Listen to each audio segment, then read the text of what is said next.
જેમ શ્રીમદ ભાગવતજી એ શ્રીનાથજી બાબાનું વાંગમય સ્વરૂપ છે, એમ જ આ સર્વોત્તમ સ્તોત્ર એ શ્રી મહાપ્રભુજીનું વાંગમય સ્વરૂપ છે. અને એક એક નામમાં શ્રી મહાપ્રભુજી પ્રગટ સ્વરૂપે બિરાજમાન છે. અને એના અનેક પ્રસંગો આપણા પૂર્વાચાર્યોના જીવન ચરિત્રમાં આવે છે. કામનની બેઠકજીનો ચરિત્ર આવે છે. જ્યારે એક વૈષ્ણવે સર્વોત્તમજીનો અખંડ પાઠ કર્યા અને થયું કે મને મહાપ્રભુજી દર્શન આપે ત્યાં સુધી પાઠ કરીશ. અને સ્વયં ગુસાઈજી આવીને દર્શન આપ્યા, છતાંય પાઠ ચાલુ રાખ્યા કે મારે તો મહાપ્રભુજીના દર્શન કરવા છે. અને સવા મહિના સુધી કર્યા અને મહાપ્રભુજી પ્રગટ થયા અને કહ્યું કે મેં તો સાંભળ્યું છે કે 3 દિવસ કોઈ અખંડ સર્વોત્તમના પાઠ કરે તો એના આપના દર્શન થઈ જાય, પછી મને આટલી વાર કેમ લાગી? ત્યારે મહાપ્રભુજીએ કહ્યું કે 3જા દિવસે હું પોતે ગુસાઈજી સ્વરૂપે તારી સન્મુખ આવી જ ગયો, પણ તે મારા અને ગુસાઈજીના સ્વરૂપમાં ભેદ જાણ્યો એટલે તને વિલંબ. પણ આ સર્વોત્તમ સ્તોત્ર એ વૈષ્ણવની ગાયત્રી છે. સર્વદા સર્વથી અને સર્વત્ર જે ઉત્તમ છે એ શ્રી વલ્લભ છે. અને એમનું ગાન જેમાં કર્યું છે એનું નામ આ સર્વોત્તમ સ્તોત્ર છે. ગઈકાલે જ્યારે આપણે દર્શન કર્યું કે શ્રી મહાપ્રભુજી સ્વયં નિત્ય લીલામાં પધાર્યા અને ત્યારે શ્રી ગુસાઈજીના હૃદયમાં જે તાપ પ્રગટ થયો અને વિપ્રયોગ ધર્મી રૂપે સાક્ષાત શ્રી મહાપ્રભુજી હૃદયમાં પ્રગટ થયા અને હૃદયમાં પ્રગટેલા શ્રી મહાપ્રભુજી વાણી દ્વારા નિશ્ચિત થયા અને એ જે શબ્દ રૂપે સ્તોત્ર રચાયું એનું નામ છે આ સર્વોત્તમ સ્તોત્ર. જેમ સાક્ષાત શ્રી યમુનાજીના દર્શન શ્રી મહાપ્રભુજીએ ઠકરાણી ત્રીજના દિવસે કર્યા અને હૃદયમાં પ્રગટેલા એ યમુનાજી શબ્દ રૂપે પ્રગટ થયા, એને આપણે યમુનાષ્ટક કહીએ. તો આપણે ત્યાં આચાર્યોની વાણી એ સ્વરૂપાત્મક માની છે. સ્વરૂપાત્મક એટલે કે એ એક એક અક્ષરમાં જેના માટે ગવાયું છે એ પોતે વિરાજમાન છે. અને એટલા માટે અત્યારના સમયમાં શ્રી મહાપ્રભુજીની કૃપાનો અનુભવ કરવો હોય તો શ્રેષ્ઠમાં શ્રેષ્ઠ કોઈ સ્તોત્ર હોય તો એ વૈષ્ણવ માટે સર્વોત્તમ સ્તોત્ર છે. અને એટલા માટે નિત્ય વૈષ્ણવે એનો પાઠ કરવો જોઈએ. નિત્યના પાઠના ક્રમમાં સર્વોત્તમ સ્તોત્રનો પાઠ જરૂર થવો જોઈએ. આપણા ગુરુ, આપણા સર્વના ગુરુ શ્રી મહાપ્રભુજી છે અને એમનો આ સ્તોત્ર છે. અને એટલા માટે આપણે ત્યાં ગુરુ રૂપે આપણા બધાના, અમારા અને તમારા જો કોઈ એક વિરાજમાન હોય તો શ્રી મહાપ્રભુજી છે. એ તો આપણે પછી મહાપ્રભુજીના ઘરમાં ભેદ કરી લઈએ, તું તારા ઘરનો, હું મારા ઘરનો, આ પરાણા ઘરનો, આ પેલા ઘરનો. હું તો હંમેશા કહું, ઘર તો નાના હોઈએ ત્યારે રમાય, હવે તો મોટા થઈ જવું છે. નાના બાળક હોય ત્યારે ઘર રમતા, તારું ઘર ને મારું ઘર. બાકી તો આપણે બધા જ રહ્યો મોહે શ્રી વલ્લભ ગ્રહ. અમારા દયા ગોપાલદાસજી તો કહે, નિત્ય પ્રતિ ક્ષણું ક્ષણું શ્રી વલ્લભનો પરિવાર. શ્રી મહાપ્રભુજીના ગૃહની વંદના છે. તો આપણે ત્યાં 2 જ ઘર છે, એક નંદ ગ્રહ અને બીજું શ્રી વલ્લભ ગ્રહ. અને આપણે બધા જ એ વલ્લભ ઘરના સેવક છીએ, શ્રી મહાપ્રભુજીના સેવક. લોકો તો ઠાકોરજીમાં વાંટ વાંટી, આ તારા ઠાકોરજી, પેલા મારા ઠાકોરજી, મારે આ ઘરના ઠાકોરજી, તારું પેલા ઘરના ઠાકોરજી. ઠાકોરજી તો ઠાકોરજી જ છે. આપણને બધાને શ્રી મહાપ્રભુજી, અમે પણ બ્રહ્મ સંબંધ આપીએ છીએ તો બધા મહાપ્રભુજી વતી જ આપીએ. તમારું બ્રહ્મ સંબંધ તો જ્યારે દામોદરદાસ સરસાનીજીને મહાપ્રભુજીએ બ્રહ્મ સંબંધ કરાવ્યો એ જ દિવસે તમારું બ્રહ્મ સંબંધ મહાપ્રભુજી જ કરાવી ગયા છે. અમે તો કેવલ બાકી રહેલી વિધિ કરાવી છે.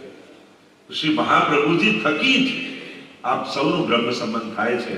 અને એટલા માટે જો હું એમ માનું કે આ મારો સેવક તે મારું અજ્ઞાન, તમે એમ માનો કે હું આનું સેવક તે તમારું અજ્ઞાન, બાકી આપણે બધા જ શ્રી મહાપ્રભુજીના સેવક છે. તો આ સર્વોત્તમ સ્તોત્ર કાલે આપણે થોડુંક દર્શન કર્યું હતું. પ્રાકૃત ધર્માનાશ્રય પ્રાકૃત નિખિલ ધર્મ રૂપમતી નિગમ પ્રતિપાદ્યમ યત્તચ્છુદ્ધમ સાકૃતિ સ્તૌમી. આ જે સ્વરૂપ પ્રગટ થયું છે એ મહાપ્રભુજીનું સ્વરૂપ કોઈ લૌકિક સ્વરૂપ નથી, કોઈ પ્રાકૃત સ્વરૂપ નથી કે જે જાયતે ને મ્રિયતે સુધીનું જે લૌકિકતા, પ્રાકૃતતા બતાવવામાં આવી છે કે જેમાં જન્મ થાય, વૃદ્ધિ થાય, મૃત્યુ થાય, બધા પ્રાકૃત ધર્મો છે. પણ મહાપ્રભુજી તો પરમ અલૌકિક. અને એટલા માટે સર્વોત્તમ સ્તોત્રના 6 શ્લોકોમાં જે પ્રારંભના મહાત્મ્યના શ્લોકો કહેવાય, કલિકાલ તમશ્ચન્ન દૃષ્ટિત્વા વિદુષામપી અને એટલા માટે કહ્યું કે જ્યારે કલિયુગમાં પણ એ વિદ્વાનોની બુદ્ધિ પણ ભ્રમિત થઈ છે. જો આપણે જેને માનીએ ભગવાન નથી જાય, પણ ભગવાન હોય એને માનવા છે.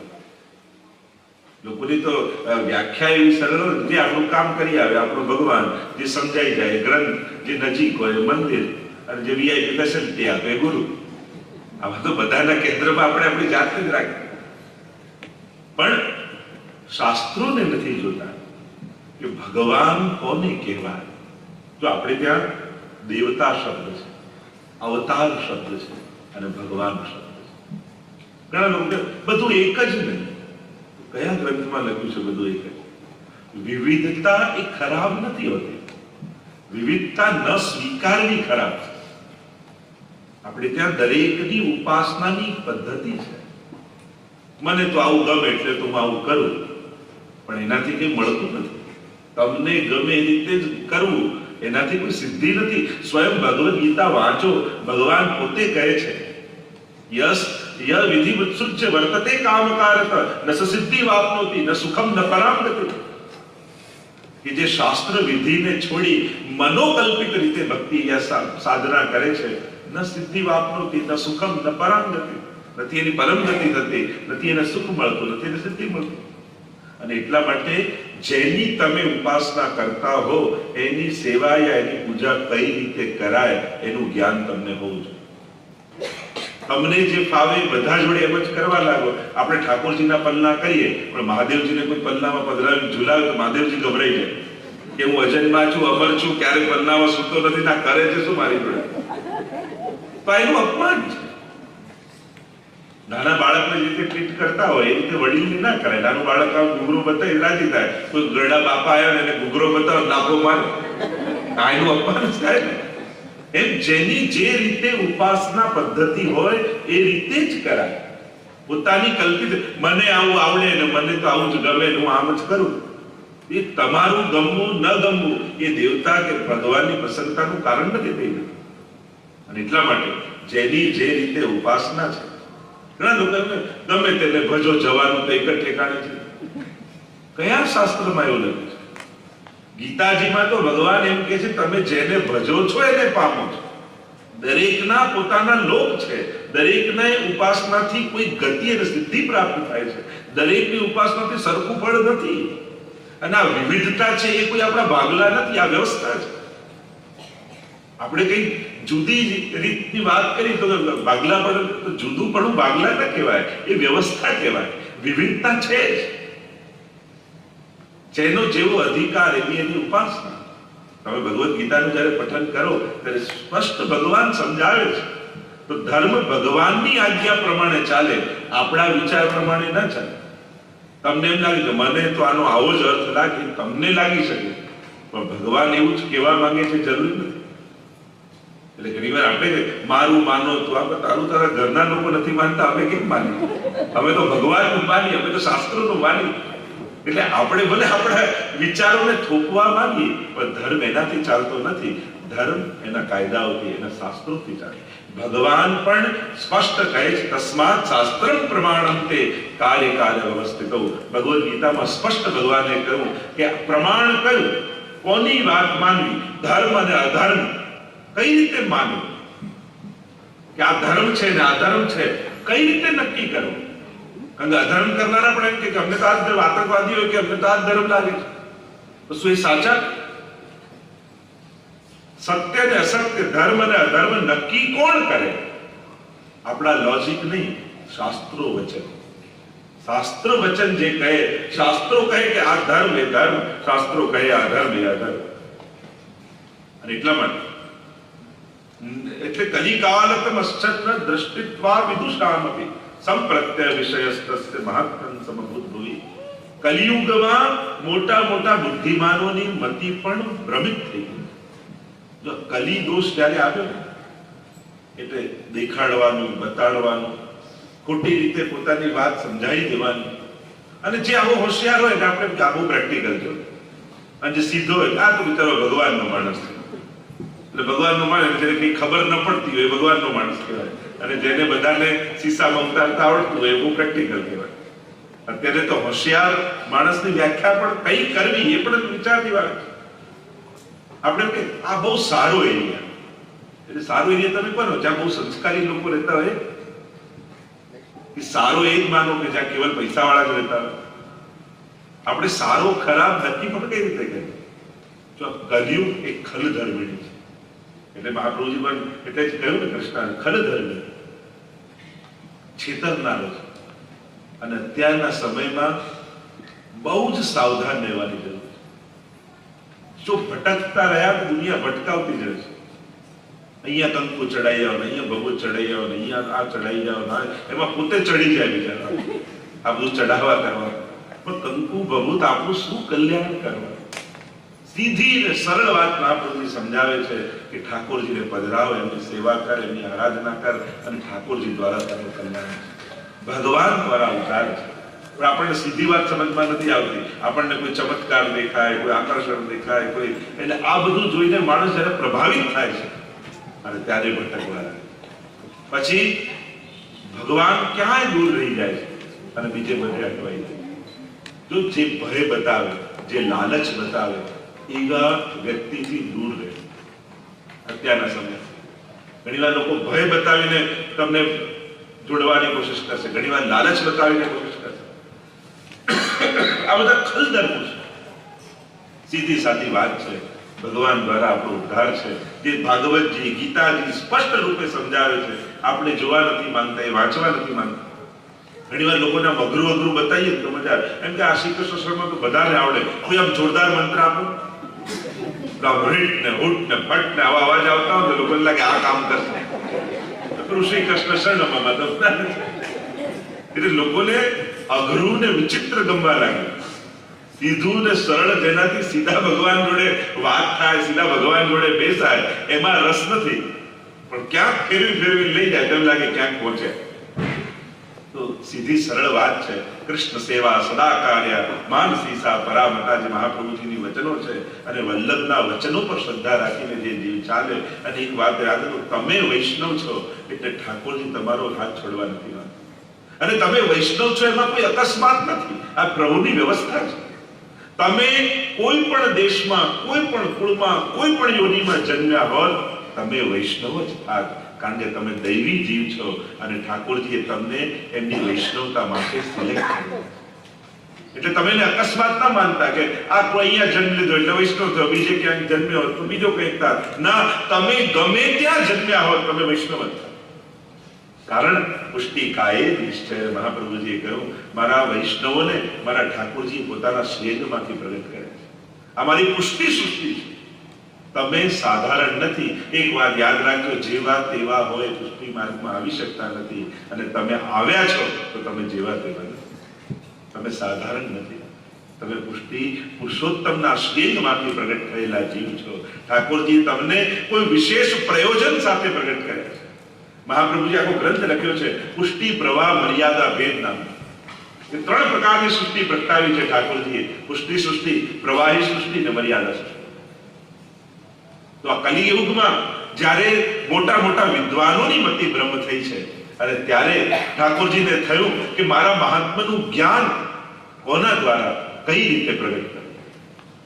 અને ત્યારે દયા નિજ મહાત્મ્યમ કરિષ્યન પ્રકટમ હરિ વાણ્યા યદા તદા સ્વાસ્યમ પ્રાદુર્ભૂતમ ચકાર.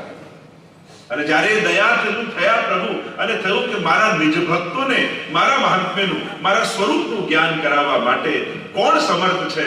બધા તરફ જોયું, બધા ભગવાન વિશે કહી શકે પણ ભગવાનને ન સમજાવી શકે. અને એમ થયું કે મારે પોતે જ પ્રગટ થવું પડશે. અને આમ વિચાર કરી સ્વયં પ્રભુ જ મહાપ્રભુજી સ્વરૂપે પોતાનું પ્રગટ. આ ભક્તોને પોતાના નિજ સ્વરૂપનું જ્ઞાન કરાવવા માટે. આપણે ત્યાં ત્રણ પ્રયોજન મહાપ્રભુજી માટે કહેવાય છે. એક દૈવી જીવોને શરણે લેવા, બીજું પ્રયોજન કહું ભાગવતજીના અર્થોને પ્રગટ કરવા, અને ત્રીજું કહું સેવા માર્ગ પ્રગટ કરવા.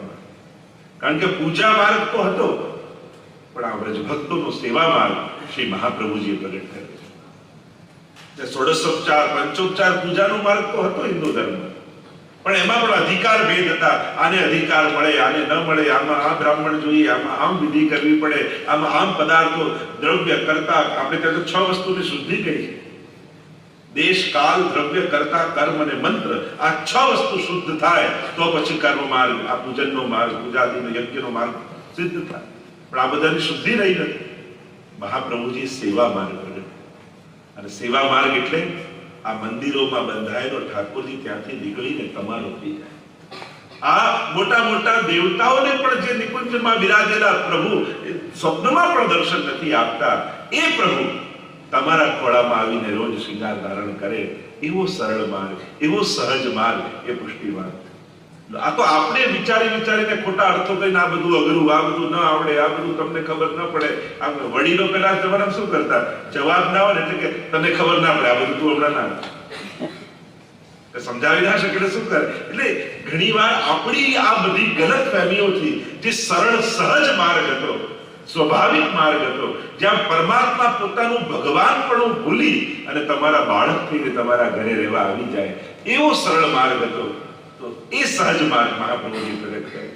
દુનિયાના ઘણા બધા ધર્મો છે જે બધા કહે કે અમે ભક્તને ભગવાન સુધી લઈ જઈએ છીએ, પણ મહાપ્રભુજી કહે અમે ભક્તને ભગવાન સુધી નથી લઈ જતા, પણ અમે તો ભગવાનને ગોલોક ધામથી કાઢી અને ભક્તોના ઘર સુધી પહોંચાડી દઈએ.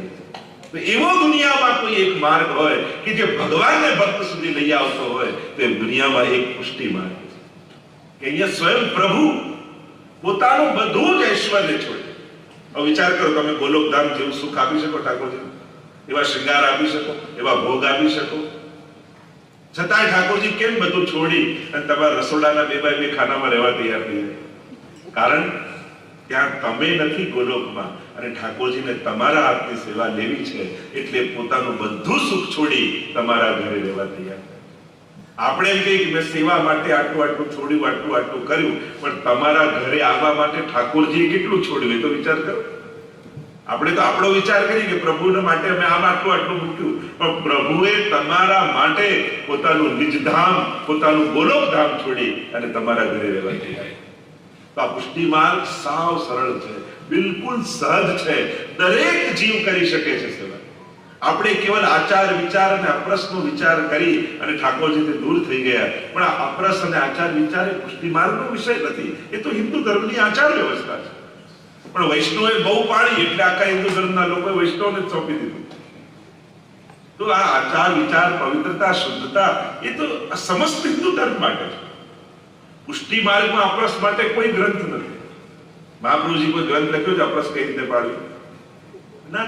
આપણે ત્યાં તો શબ્દ હતો મેડ એટલે આપણા ઘરનું આંગણું, જેનું જેટલું ઘર, જેટલી વ્યવસ્થા એ પ્રમાણેની મેડ.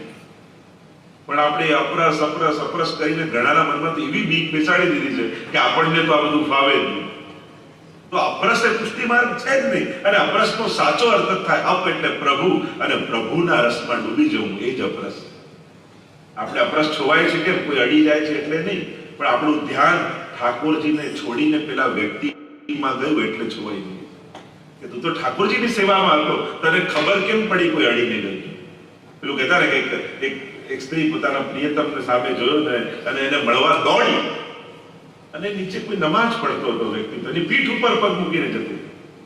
જયારે પાછી વળીને આવી ત્યારે કોઈ નમાજ પડતો હતો, એને કહ્યું તને આટલું ભાન ના રહ્યું, હું નીચે નમાજ પડતો હતો મારે પીઠ ઉપર પગ મૂકીને જતી. ત્યારે પેલી કન્યાએ કહ્યું કે હું તો મારા લૌકિક પ્રિયતમને મળવા માટે દોડી હતી, તોય મને ભાન ન રહ્યું કે નીચે કોઈ હતું. તમે તો તમારા અલૌકિક પ્રિયતમને મળી રહ્યા હતા, તમને કેમ ખબર પડી કે ઉપરથી કોઈ ગયું છે?